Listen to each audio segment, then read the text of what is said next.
Hi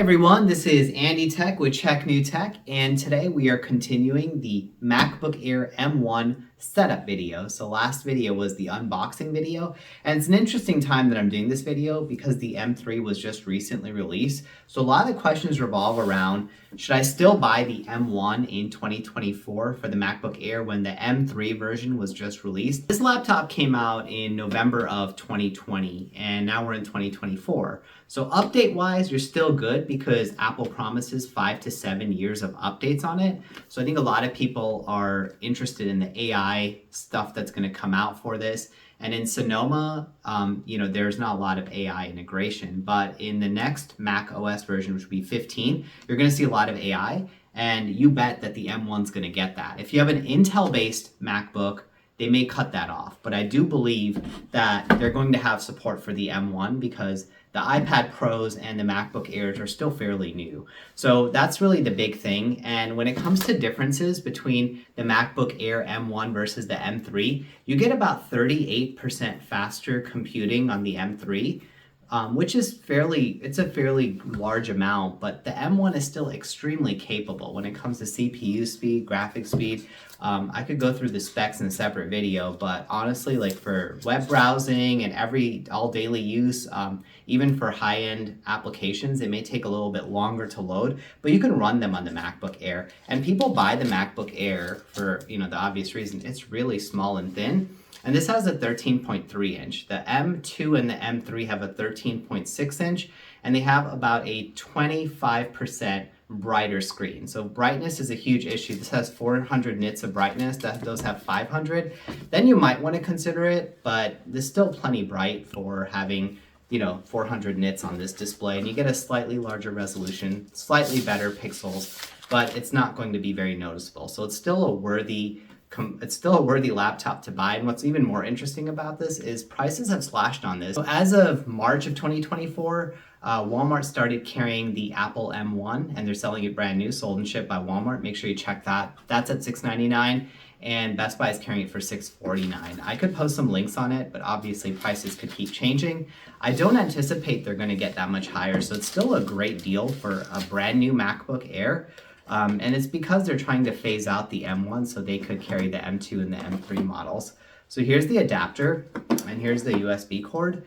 And the one thing that I wanted to make this video on too is putting some protective case on it. I always recommend this with the MacBooks because Apple has a high resale value, and if you keep the original box, it makes a difference, believe it or not. So regardless of what people like Marie Kondo say, it's definitely worth saving the box because you're going to get a little bit more if you ever decide to upgrade, or just, if you decide to just put it on the market, right, on eBay or any type of marketplace.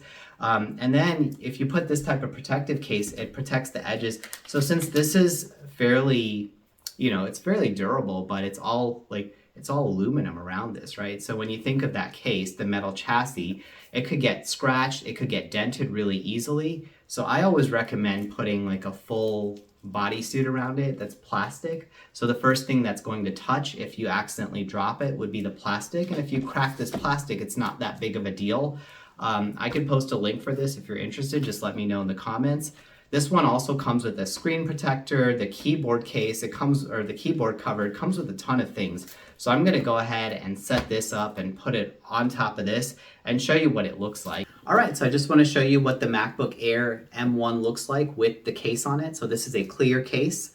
You can't even tell it's on there unless you could see the reflection because this is plastic and the MacBook Air is aluminum.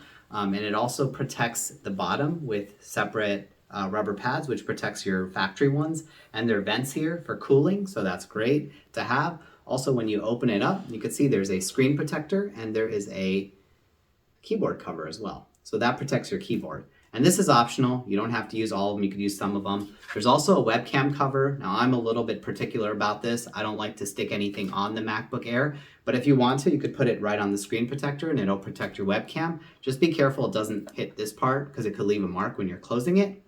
And you can see that none of the ports are actually covered. They're all exposed here. And the great part about the MacBook M1 is you can use a USB-C charger. So similar to a phone charger, it comes with its own. So we're going to go ahead and plug this in and charge it. Note the difference between the MacBook Air M1 and the M3 is the M3 supports 2 displays. You can only use one of these ports as a display, and you could use the other one for charging or for like a USB drive or anything else. But that's really the big difference between that. The M2 is very similar, but it has a MagSafe port. They brought back MagSafe in M2 and M3, but not in M1.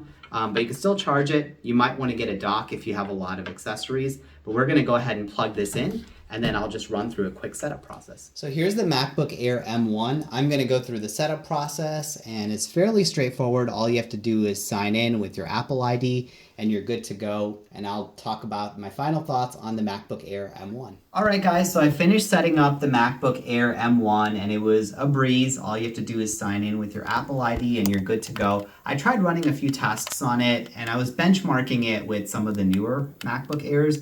And I feel like the performance isn't going to be that bad. The only time you're really going to notice it is if you're a photo editor or a 3D animator, in which case you probably wouldn't get the 8GB M1 for $650. But if you just need an everyday laptop and you like using Apples, like let's say you have an iPhone and an iPad, then sticking with the Apple ecosystem, this is going to be the best value you could get in 2024 that runs the latest OS and has the M series. And the biggest advantage with the M1 is you can run all of your iPad, well, not all of them, but quite a few iPad and iOS apps because it has the Apple processor versus the Intel one. And that's really where Apple started to distinguish having the Intel processors versus having their own processors. So it's a great value. If you stay in the Apple ecosystem, I highly recommend getting the M1. If you do something more processor intense, you could always consider the MacBook Pro model.